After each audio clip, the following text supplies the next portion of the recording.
ये ओसा का GF44 मॉडल है। आज हम देखेंगे कि इसको हम कैसे वर्क करता है और इसकी इंस्टॉलेशन प्रोसेस को। सबसे पहले कुछ इस टाइप का जीपीएस हमारा होगा और ये इसकी मैनुअल गाइड बुक है। इसको हम पढ़ के भी हम इंस्टॉल कर सकते हैं। ठीक है, तो देख लेते हैं क्या क्या एसेसरीज़ हैं। ये अगर हमें किसी बच्चे के गले वगैरह में टांगना हो या फिर पेट्स वगैरह के तो डाल सकते हैं। ये हमारी चार्जिंग केबल होती है एंड ये हमारा जीपीएस होता है कुछ इस तरीके। ठीक है, तो अब इसको कैसे हम यूज़ करते हैं वो देख लेते हैं। तो सबसे पहले हम इसका पीछे वाला जो ढक्कन होता है हम इसको ओपन कर लेंगे।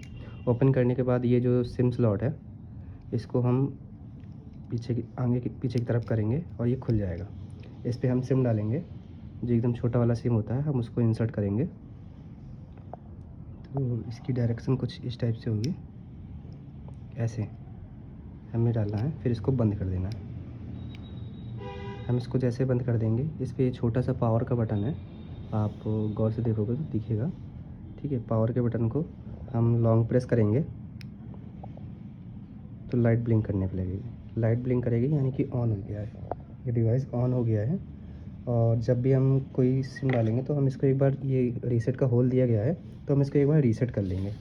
कोई दूसरा नया सिम डालते हैं या फिर किसी दूसरा डिवाइस से कनेक्ट करते हैं तो हम रीसेट करने के लिए हम पिन का यूज़ करेंगे और पिन के थ्रू हम एक बार इसको रीसेट कर लेंगे। लॉन्ग प्रेस करेंगे,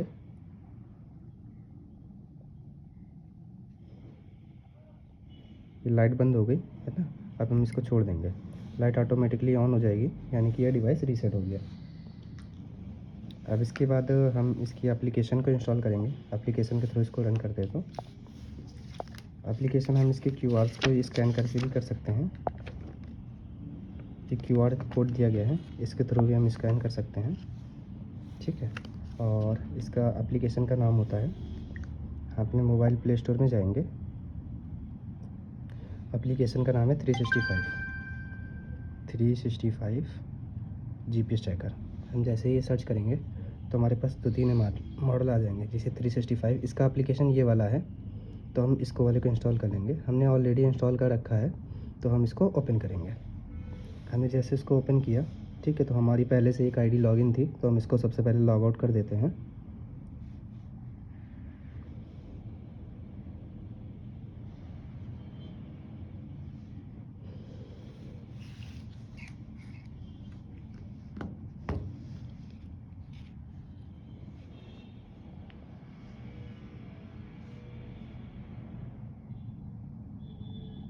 हमने इसको लॉग आउट कर दिया। अब हम बैक जाएंगे। बैक जाने के बाद हम दोबारा से ओपन करेंगे। ठीक है, तो कुछ इस तरह से इंटरफेस आएगा, जो हमारी IMEI नंबर ये सारी चीज़ें होंगी। तो हम ये क्यूआर पे जाएंगे और जो इसमें क्यूआर कोड लगा है हम इसको स्कैन करेंगे। हम जैसे स्कैन करेंगे ऑटोमेटिकली पासवर्ड और यूज़र नेम सारी चीज़ें ले लेगा। और हम इसको, अगर हमें देखना है कि कहाँ पर है हमारा डिवाइस, तो हम इस पर ट्रैक पे क्लिक करेंगे और ये हमारा ट्रैक दिखा देगा। एड्रेस पे टाइप करेंगे तो थोड़ी देर में एड्रेस भी आ जाएगा कुछ इस टाइप से। और रिफ़्रेश, अगर हमें रिफ़्रेश करना है कि एग्जैक्ट लोकेशन क्या है तो हम इसमें क्लिक करेंगे। ये 10 सेकंड का टाइम होता है तो चलेगा। अगर आपको टाइम कम करना है या बढ़ाना है तो वो भी आप कर सकते हैं। तो ये लोकेशन रिफ़्रेश होगी। अगर हमें देखना है कि हमारी जो डिवाइस है उसका डिस्टेंस क्या है तो ये कॉर्नर पे होता है नेविगेशन का एक ऑप्शन। हम नेविगेशन पे जाएंगे तो हमारे गूगल मैप पे ओपन हो जाएगा और डिस्टेंस दिखा देगा कि हमारी डिवाइस और मोबाइल का कितना डिस्टेंस है।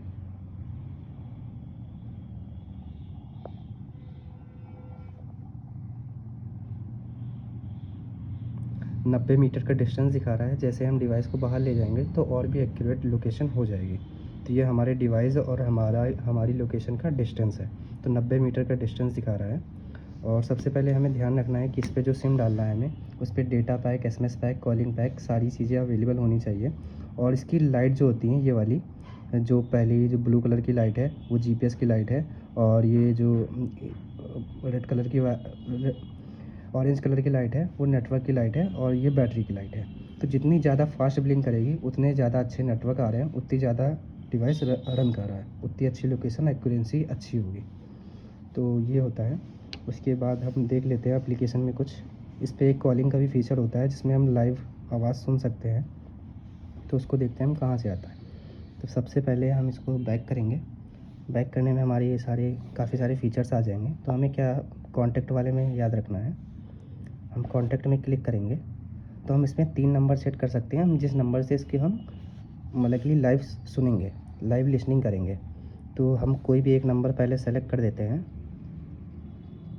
ठीक है, हमने ये नंबर सेलेक्ट कर दिया और ऊपर ऑप्शन आता है कि ऑटोमेटिक कॉल रिसीव हो जाए या फिर मैनुअल कॉल। तो हम ऑटो पे लगाएंगे कि ऑटोमेटिक कॉल रिसीव हो जाए और दूसरे को पता भी ना चले। तो इसे कन्फर्म किया और इसको हमने सेव किया। हम इस पर सेव कर लेंगे। जैसे ही ये सेव हो जाएगा हम बैक करेंगे, ठीक है, और इस नंबर पे कॉल करेंगे। तो हम कॉल कर लेते हैं। हम इस नंबर पे कॉल करेंगे तो ये कॉल ऑटोमेटिकली रिसीव हो गई और टू वे टॉक की मेथड से हमें दोनों चीज़ सुनाई दे रही है। हेलो हेलो हेलो हेलो, ठीक है। तो हम ये आवाज़ सुनाई दे रही है। यदि हम चाहते हैं कि हमें इसका स्पीकर काम ना करे तो हम एप्लीकेशन में जाएंगे। एप्लीकेशन में हम इसके स्पीकर को बंद भी कर सकते हैं।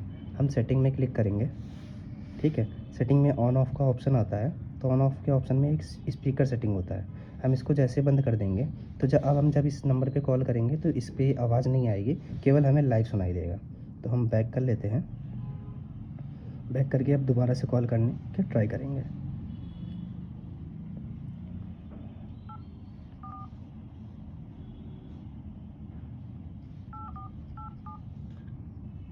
तो हम दोबारा से हमने इस नंबर पे कॉल किया, ऑटोमेटिकली रिसीव हो गया, लेकिन इस पर आवाज़ नहीं आ रही। Hello hello hello hello. अब इस डिवाइस में ये आवाज़ नहीं आ रही क्योंकि इसका स्पीकर हमने बंद कर दिया और इस पर कॉल आ रही है। ठीक है, तो हम लाइव सुन सकते हैं कि हमारे जो डिवाइस है वो कहाँ पर क्या बात हो रही है। तो इसको हम लाइव सुन सकते हैं कुछ इस तरीके से। और इस पर एक एसओएस का बटन दिया गया है, इसको हम लॉन्ग प्रेस करेंगे तो ऑटोमेटिकली कॉल हमारी जो नंबर सेव होंगे उन पे कॉल चली जाएगी।